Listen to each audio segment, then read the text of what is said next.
Still doing a pretty good job of protecting the mage here. We are going to have to start focusing down on the boss character here, for fear that he will eventually decide to turn his ire towards the mage I'm trying to protect in this mission. Or, for that matter, good chance he's probably got somewhere in his, because he's got the level, obviously. He's somewhere in his kit, he's got to have Sanguine Assault, which will give him an increase to his attack, which means he'd very easily one-shot a mage or come damn close to it. Yeah, fear is the mind killer, you know.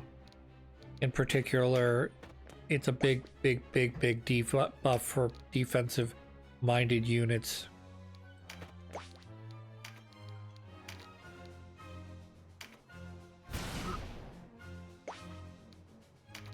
I mean, it's game-changing enough that, like, you go from full life to essentially over 2 attacks, 2 relatively large attacks, I would add.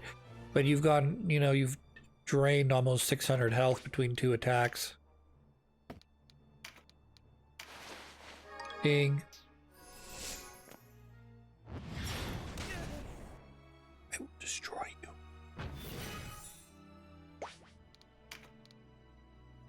I don't know why it is that sometimes I like the stupid shit that's in video games and not the good shit. You know, like, for some reason I really like the original, the way the original, Mass Effect was. I like the way that, and the game was a little rough around the edges, definitely, but I kind of like the fact that the game didn't, like, limit you into what you could do and what you could use, but obviously your characters were built in such a way that it didn't make any sense for you to have a character that was designed for using shotguns to be using, you know, like handguns or what have you, because they got no bonuses from that. I don't know. I just really kind of like the ability to really customize your characters, make them different. In terms of, you want to run this, you want to run Shepard one way, you can run him one way. You want to run him a different way, you can run him a different way. And that you could do that within the same class. You didn't have to switch classes and go from, you know, a soldier to an engineer or a bio, whatever they call those things. There's a couple other classes like Sentinel and others. I don't exactly remember what they are. But when you got to the second game, you know, Mass Effect 2, they tried to basically put you into a class like, okay, we're going to essentially give you in the game one of every class. So you're going to get a soldier, you're going to get, you know, a character that's a sentinel, you know, one that's going to be all tech. You're going to get one that's all psionics. And then, you know, you can make your Shepard whatever you want it to be, you know. But on the other end of that is you're sort of limited. You're sort of, because of that, you're limited to what weapons you can wield or what skills you could learn. I mean, that's true. That's true of Mass Effect 1 too as well. So, for instance, if you choose soldier, you will not get you won't get any of the technical skills. You won't get any of the psionic skills. Okay. But you're not really limited by weapon, whereas if you choose, so in that game I'm a big assault rifle fan, so I like to play as classes that have access to that assault rifle, and I don't really care for other things in there. Like, I'd like to have access to both shotgun and sniper. But in order to do that, you have to be running soldier to have access to those 3 weapons. If you run some sort of tech, you'll either get access to a shotgun or a sniper. And if you run psionics, you generally are running handgun.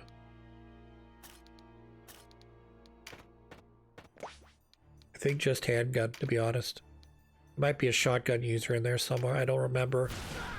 But psionics is basically designed for that.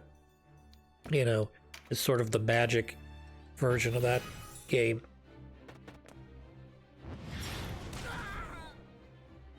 I've tried playing a couple different versions, you know, a couple different runs.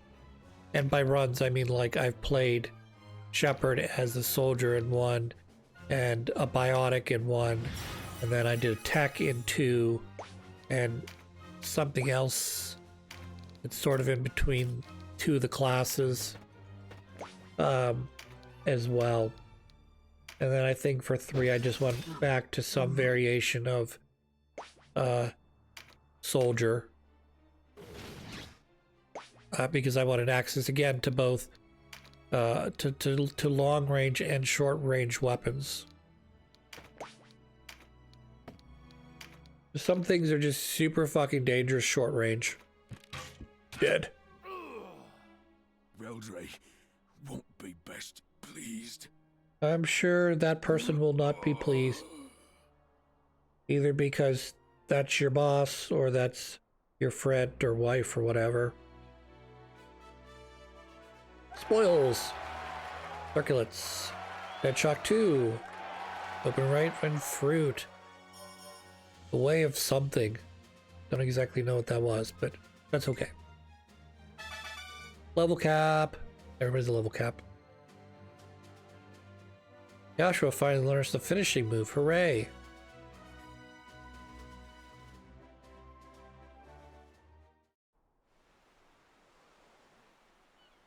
The ship is ours once more. We sail with the tide. We'll take you safe to Rhyme as agreed. Best get aboard. Hold, Folkert. They've taken Sistina.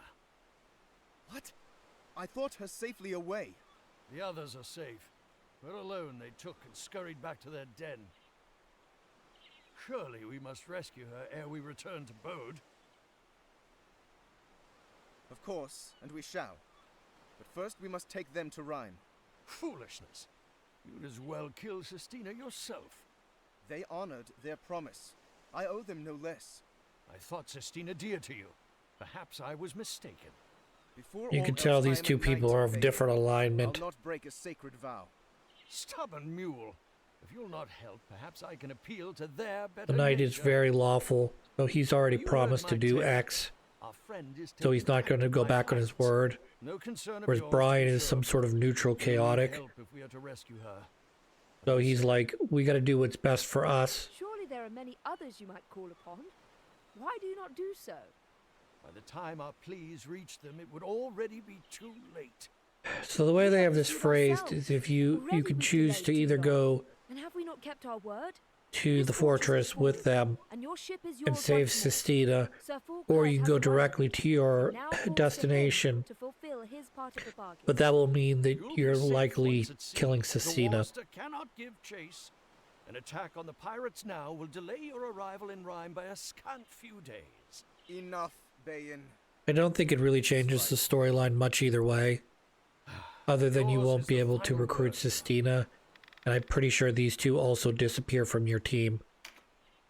You have our swords. So short We of disagree doing on much, another mission, I but don't I think thought this the really push of the affects ram much. was admirable. But, Denham, Follow my lead, sister. The others will understand. I am in your debt, Denham. You have a kind heart. I know where the pirates make their den. Damsa Hold on Deknikos. To Damsa Hold, then. Now, when you see where this fucking place is on the map, you're going to be like, wow, this is not just a day's delay. This is a good long sail here, at least a couple days, if not a week or more.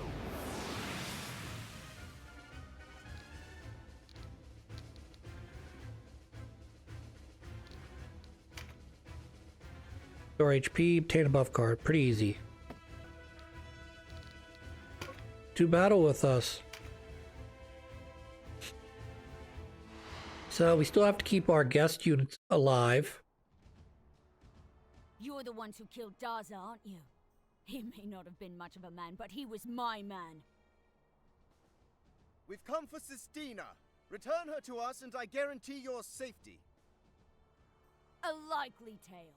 But Daza took no fool for his wife. You'll not have her back as easy as that. This one's for the boss, boys. Bring me their scalps. Obviously, she can't release the prisoner, otherwise otherwise the long-term ramifications of this pirate crew are likely to dissolve. However, saying that, by not releasing the prisoners to us, they've sealed their death.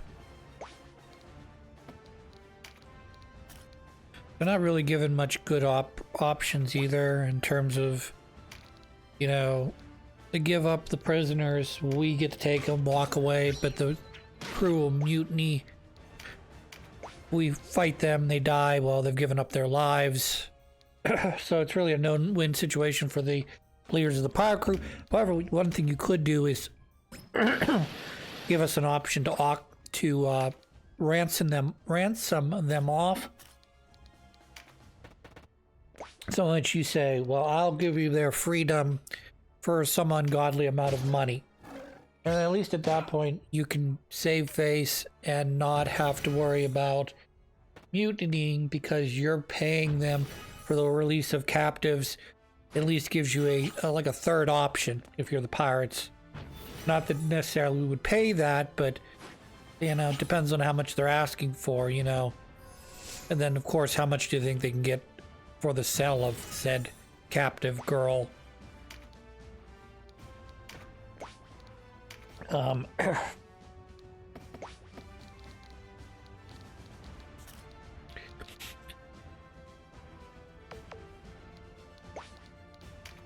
Regardless, this is going to be a little sad doing this fight.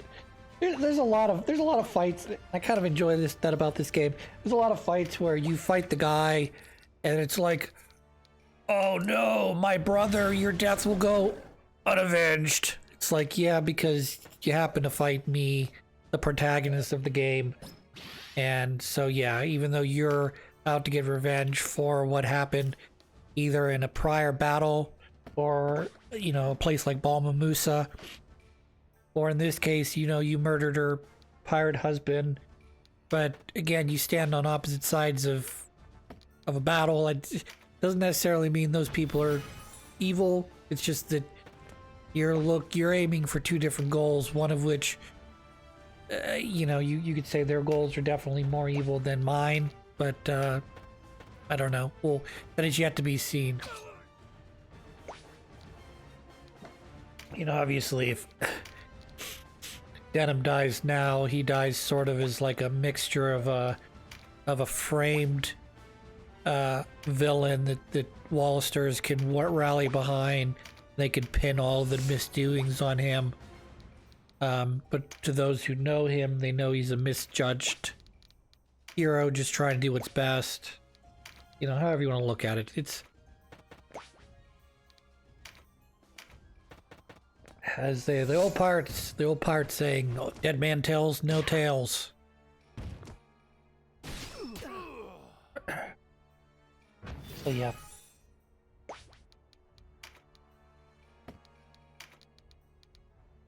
Here's a fun, quick story for this episode. We have, as of this episode, reached Ash Wednesday. It's Lent today. Episode will be coming out sometime later this week or perhaps early next week. And so I decided that I was going to do more or less what we'll call a full fast. Full fast is supposed to be from, I can't remember if it's the night before or it's from dawn till dusk. And I say I did most of a full fast insofar as I didn't eat anything after the sun went down yesterday, but I did eat before sundown today because the sun went down at like 6 something, and if I ate at 6 something, I would have to stay up till like, I don't know, 11 o'clock to let the food digest in my stomach.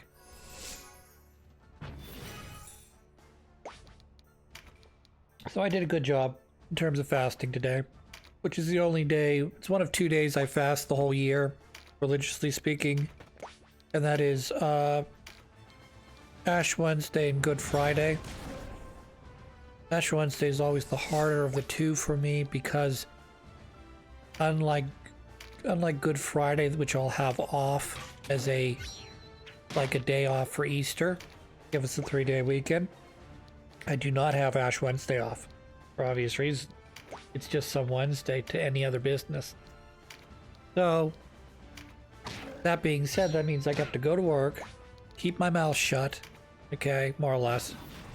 And then when lunch comes around, people go, hey, where do you want to go to for lunch? And I'm just like, I'm not eating today. And then they're like, why not? And I was like, you explain it. And it's like, you've sort of defeated the purpose of doing the fast. You had to explain it. But the only things I had today outside of the evening meal, which was fish, which I decided to go to Long John Silver's, which was kind of a mistake because I've not eaten at a Long John's in a long ass time, if I remember correctly.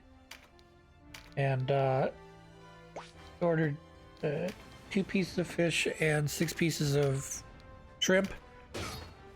They gave me 2 sides, which I thought when I ordered hush puppies they were going to give me like 2 to 3 hush puppies. Instead they gave me like 6 or so.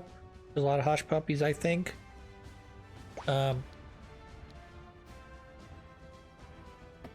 What else?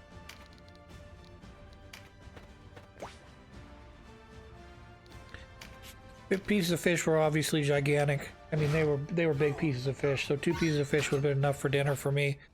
But you had the extra hush puppies and fries. I mean, I didn't get a lot of fries, but I got a decent amount of fries. You know, along with everything else, and it was like I ended up leaving about half the hush puppies and a fillet of fish, you know, 1 of the 2 pieces of fish behind. I don't need to stuff myself. I mean, if you're gonna if you're coming off fast after not eating for, say, anywhere in the ballpark of like 12 to 24 hours, you don't want to be like, oh, I finished my fast. Now it's time for me to go to the all-you-can-eat buffet and stuff myself until I can't breathe. It's like that sort of defeats the purpose of your fast. You should be, you know, if you're doing a fast, you should obviously do the fast itself, follow the rules, whatever rules or regulations for that fast that you're doing. And then at the end of the day, like, you should just have a normal meal, like a normal dinner meal. Not stuff yourself with a pound of fish or you know, whatever, you know, to make up for the fact that you didn't eat breakfast or lunch. Are you going to eat probably more than you normally would at a normal dinner? Probably. You probably eat a little bit more than you normally would, but it's sort of not the purpose of the fast. Fast is to give up eating for a length of time, and then when you return to eating, you go back to a normal meal, you know?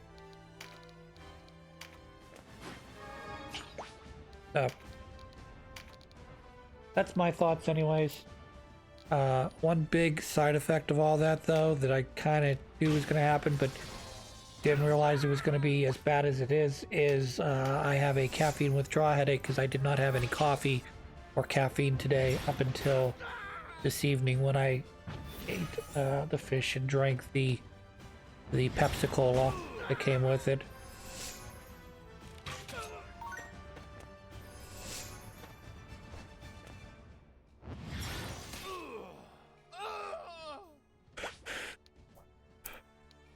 Leaving Glelda back here so she can get some experience, and by experience I mean hopefully she jumps from level 1 to level like 15 or 17 or whatever the cap is right now. That'd be pretty sweet.